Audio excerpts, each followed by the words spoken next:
President Trump seems to be getting it done, with the hostages set to be released in just a few days now.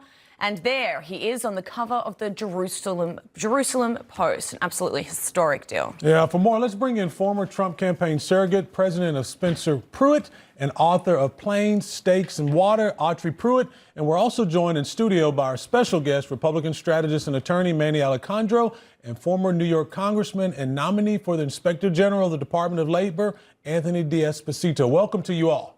Thank you. Welcome. So, Thank you so much for having me. Thank you, sir. Autry, I want to start with you. We want to get your initial reaction to the president getting us to what looks like an end to this 2-year war. Let's get your thoughts on that. The thought is that Donald Trump has done an amazing job, and he's done an amazing job because he doesn't think like old world establishment stalwarts. He presses towards an end solution. He's willing to compromise and strike a deal to get the deal done. And that's where we're headed.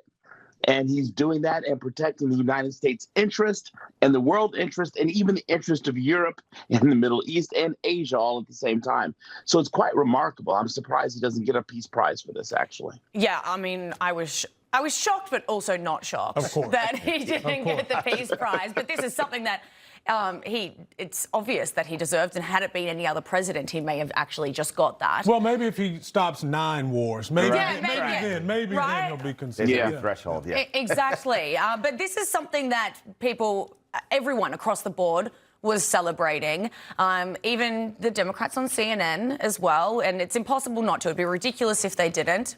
Let's take a listen to what they said about it. The biggest problem that the President Biden had is there was no pressure from Qatar, from Turkey, from Egypt. But I think by saying that, it's sort of an acknowledgement Trump has changed that dynamic. Absolutely. Yeah, no, I think absolutely. that. I mean, he's clearly. I don't know how he, changed and I think there's a lot that remains to learn about what prompted that change. But I do agree, yes. He can try and deny and try and come up with any other excuse that he likes. But Abby was right there. The biggest difference is Donald Trump, is it not? Well, yeah. I mean, listen, and it was great to see Dan Goldman like squirm and stammer because he doesn't know what to say.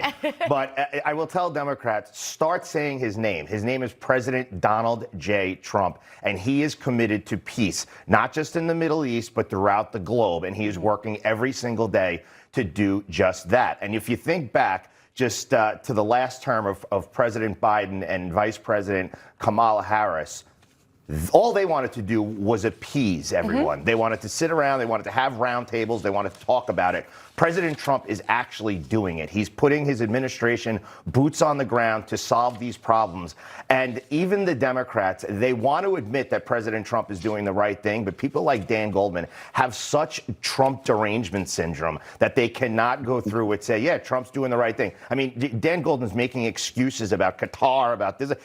None of it. Listen, the fact is that President Trump said he wanted to be the peacemaker. He's delivering on every promise he made during his campaign. They were the same mediators from day one. Qatar, Egypt, all of them that we still have this day. So sorry, Dan Goldman. Yeah, the difference, as you mentioned, is Donald Trump. But we do know, Manny, Donald Trump should have been, in my opinion, nominated for that Nobel Peace Prize. He made some comments that indicate to me he probably doesn't care very much. But listen in, and I want to get your thoughts. I know this, that nobody in history has solved 8 wars in a period of 9 months. And I've stopped 8 wars, so that's never happened before. But they'll have to do what they do. Whatever they do is fine. I know this. I didn't do it for that. I did it because I saved a lot of lives. Manny, he saved a lot of lives. Now, we know, Barack Obama did receive the Peace Prize after dropping, hundreds of thousands of bombs in the Middle East and around the globe. Do you think the president is losing any sleep over not getting Nobel Peace Prize this time? No, not at all. I mean, allegedly he had a call with the actual winner, and it was a very, very conciliatory call. Wow. I think he will get it next year. It's still kind of early in terms of how this whole matter was resolved, and I think next year he definitely will receive it. I think the problem is, though, that the world has Trump derangement syndrome. It's not just Dan Goldman here in the U.S., right? It's metastasized and spread, unfortunately, globally, and I think there's just reluctance to give credibility and the kudos to Trump for really bringing the art of the deal to a really difficult peace process. Absolutely. I want to bring Autry back in and switch gears a little bit. Letitia James, who we know made herself famous on getting Trump, was indicted on bank fraud charges this week, and she responded in a video message on social media. Take a listen. This is nothing more than a continuation of the president's desperate weaponization of our justice system. His only goal is political retribution at any cost. I'm a proud woman of faith, and I know that faith and fear cannot share the same space. And so today, I'm not fearful. I'm fearless. Autry, what's your reaction to that? She sounds like a reincarnation of the new Jesse Jackson or Al Sharpton. I'm a woman of faith, and I know faith and fear can't share the same space. I hope she enjoys the same space when she shares a jail cell with somebody. That's the hope. Anyway, that's just my opinion. Tell us how you really feel there, Autry. Autry Pruitt, thank you very much for joining us. We'll see you back next hour. And Anthony, Manny, stick with us here in studio. You're going to be with us all day. You at home, stick with us too, because we have plenty more on the Jonathan Shanza. Thank you very much for joining us. Thank you. Thanks, sir. All right, let's continue this conversation and bring in former Trump campaign surrogate, president of Spencer Pruitt, and author of Planes, Steaks, and Water, Autry Pruitt. And we're also joined in studio by our very special guest, Republican strategist and attorney, Manny Alejandro, and former New York congressman and nominee for the Inspector General of the Department of Labor, Anthony D'Esposito. So we know President Trump did get the Nobel Peace Prize snub, of course, but there is a case to be made for next year, apparently. Autry, what's on the Trump agenda for peace next year?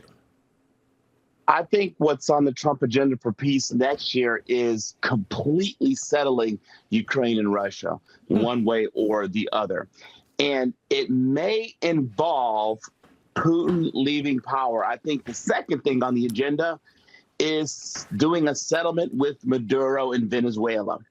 I don't know if it could happen before the end of the year with the price tag on his head. It might, but I think this might continue on after Christmas. And with those two things, I mean, he'll beat out Yasser Arafat from 1994 and Barack Obama from 2009. Wait a minute, I got to get in here. So you're predicting that there could be a change of the guard in Russia next year? I think so. If the only way to settle the war is to change the guard.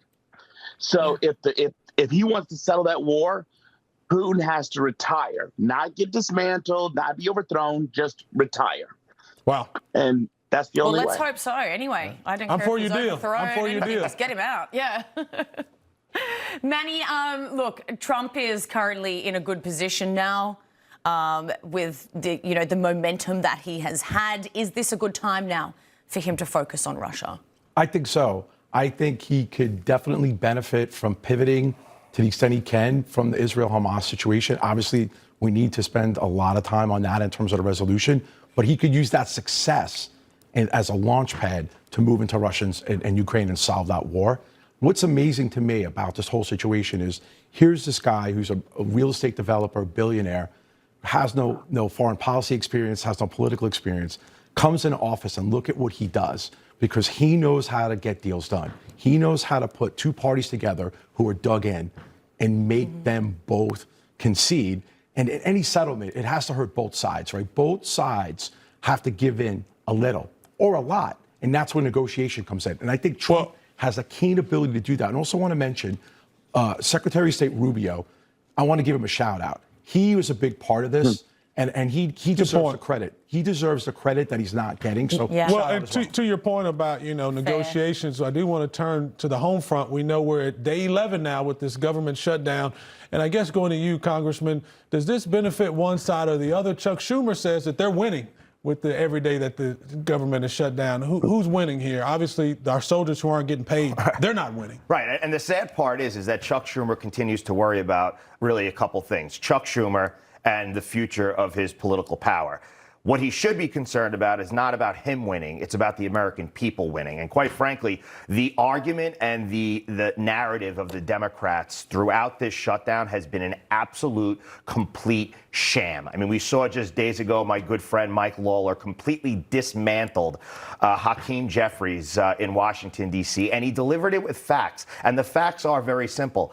This shutdown has nothing to do with health care. This was about passing a CR, keeping the government open, and allowing Republicans and Democrats to negotiate whatever they want moving forward. I want to remind viewers and people listening at home and wherever else, Chuck Schumer and other Democrats voted on this exact same CR at least 5 or 6 times. Yeah. We've got to remember, this is about... When Joe Biden was president. When Joe Biden was president. I do want to get... The president did have some thoughts on this. Autry, we're going to give you the last 30 seconds. Listen in.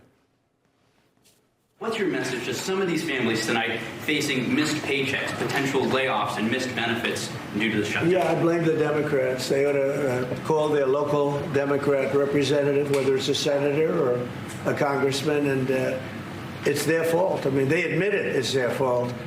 They campaigned on the fact that they'd never shut down the country, but they want to shut it down.